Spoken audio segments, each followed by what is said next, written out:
नमस्कार भक्तजनों। श्रावण मास की इस कथा श्रृंखला में आप सभी का बहुत बहुत स्वागत है। आपका आज का दिन भगवान शिव की कृपा से खुशियों से भरा हुआ रहे, ऐसी ही हम भगवान शिव से प्रार्थना करते हैं। तो चलिए इसी प्रार्थना के साथ श्रावण मास की इस बेला में हम आज की कथा का आरंभ करते हैं। कथा आरंभ करने से पहले आप सभी से एक निवेदन है कि आप कथा को अंत तक सुनिएगा, ताकि आपको पूरी कथा सुनने का पुण्य लाभ प्राप्त हो सके। और अगर आपने अभी तक हमारे चैनल को सब्सक्राइब नहीं किया है तो इसे सब्सक्राइब कर लीजिए। तो चलिए हम आज की कथा का आरंभ करते हैं। हे सनत कुमार, श्रावण मास में मनुष्य को जो अन्य कार्य करने चाहिए उनको सुनो। भगवान शंकर ने कहा, कर्क की संक्रांति से सिंह की संक्रांति तक सब नदियां रजस्वला हो जाती है, इसलिए उस समय नदियों में स्नान नहीं करना चाहिए। समुद्र में गिरने वाली नदियों में स्नान कर सकते हैं, इसमें कोई दोष नहीं लगता।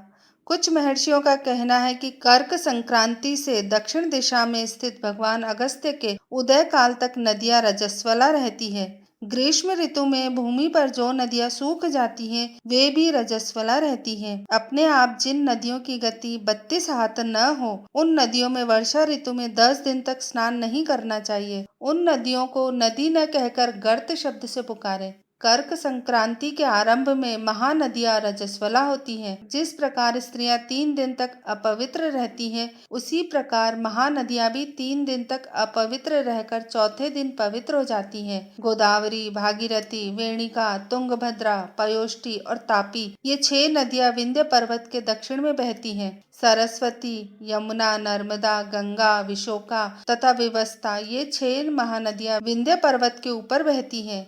कृष्णा, बंजरा, कावेरी और देविका, ये 4 महानदियां कर्क संक्रांति पर एक दिन के लिए रजस्वला होती हैं। कर्क संक्रांति से गौतमी नदी 3 दिन तक रजस्वला रहती है। सरस्वती, प्लक्षधारा, यमुना, भागीरथी, नर्मदा, सरयू, सिंधु, सती, चंद्रभागा, ये 9 नदियां और नद नाम से विख्यात शोण, हिरण्य, सिंधु, कोकिल, शतद्रु, घग्गर, अहिर्त, ये 7 नदियां पवित्र रहती हैं। नदी के तटवासियों को रजस्वला जन्म पाप नहीं लगता। गंगा जल में रजोदृष्ट जल मिलने से पवित्र हो जाता है। श्रावणी, उत्सर्ग, प्रातः स्नान, विपत्ति के समय, चंद्र और सूर्य ग्रहण के समय रजो दोष नहीं होता। अब मैं सिंह की संक्रांति पर गौ प्रसव के फल को बताता हूँ।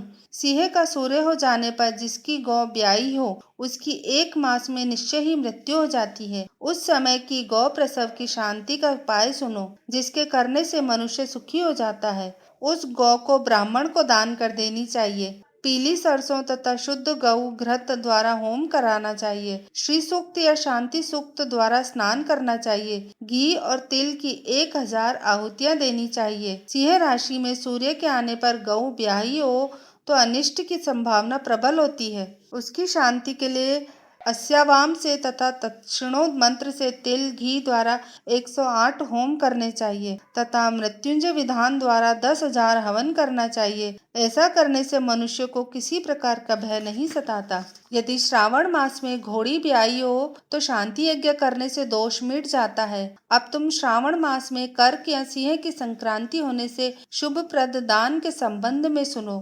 कर्क के सूर्य में घृत धेनु का, सिंह की संक्रांति में सोने के छाते का दान करना चाहिए। श्रावण मास में वस्त्र दान का बड़ा भारी फल होता है। श्रावण मास में भगवान श्रीहरि की प्रीति के लिए साधक को घृत, घृत कुंभ, घृत धेनु तथा फलों का दान करना चाहिए। अन्य महीनों की अपेक्षा इस महीने में किया गया दान अक्षय फल प्रदान करता है। मुझे इस महीने से अधिक प्रिय और कोई महीना नहीं है। जो इस महीने में व्रत करता है वह विशेष रूप से मेरी कृपा का पात्र होता है। ब्राह्मणों का राजा चंद्रमा और प्रत्यक्ष देवता सूर्य है, ये दोनों मेरे नेत्र हैं, अतः उसकी संक्रांति संज्ञा कर्क तथा सिंह संज्ञा से हुई। मनुष्य को चाहिए श्रावण मास में प्रातः स्नान कर शिव पूजन करे और इस मास का महात्म्य तथा कथा भक्ति के साथ पूरे मास सुनता रहे। श्रावण मास के महीने में के व्रत करने से, श्रावण के महीने के व्रत करने से 7 प्रकार की जो बंध्याएं हैं उनको भी पुत्र प्राप्ति हो जाती है। इस महीने में श्री व्यास जी की भी पूजा करनी चाहिए। जिसने श्री वेद व्यास जी को प्रसन्न कर लिया, उसने मानो मुझे प्रसन्न कर लिया। जो श्रावण मास का महात्म्य सुनकर भगवान वेद व्यास का पूजन नहीं करता, यमराज उसके कान काटकर बहरा बना देते हैं। इसलिए इस मास में श्री वेद व्यास जी की पूजा अवश्य करनी चाहिए। जो व्यक्ति भक्ति पूर्वक इस श्रावण मास के महात्म्य को पढ़ता, सुनता या सुनाता है, उसको महान पुण्य की प्राप्ति होती है। तो भक्तजनों, ये थी हमारी आज की श्रावण मास की कथा। अगर आपको हमारी ये कथा अच्छी लगे तो आप इस वीडियो को लाइक करिएगा। हमें नीचे कमेंट्स बॉक्स में लिखकर बताइएगा आपको हमारी कथाएं कैसी लग रही हैं। इसे अपने परिवार और मित्रों के साथ भी शेयर करिएगा, ताकि उनको भी कथा सुनने का पुण्य लाभ प्राप्त हो सके। और हमारे चैनल को सब्सक्राइब जरूर करिएगा। धन्यवाद।